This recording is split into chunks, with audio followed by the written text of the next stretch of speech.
Ability to read leads directly to how successful your child will be in school, work, and life in general.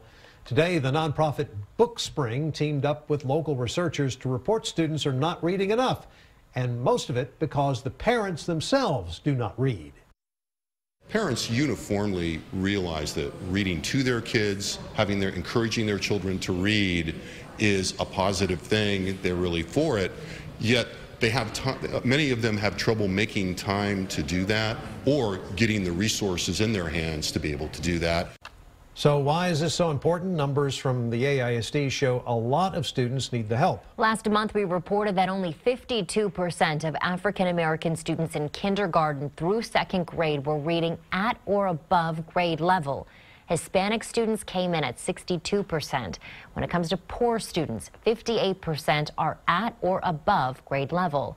AISD has a literacy plan, but they also lean on outside partners like Bookspring to provide high-risk students with extra reading support. KXAN's Phil Prazen takes a closer look at why students are reading at such a low level.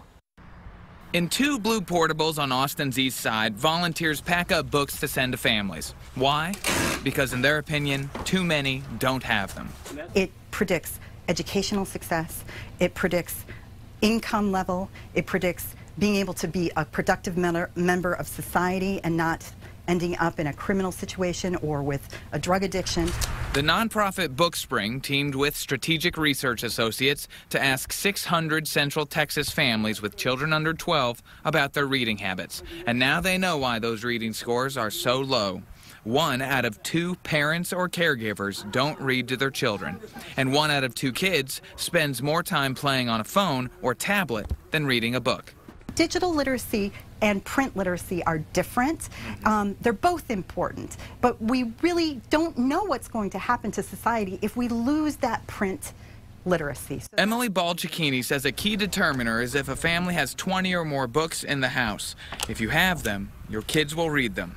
That's why these volunteers are packing and sending books into Central Texas. And it's just a startling statistic for right here.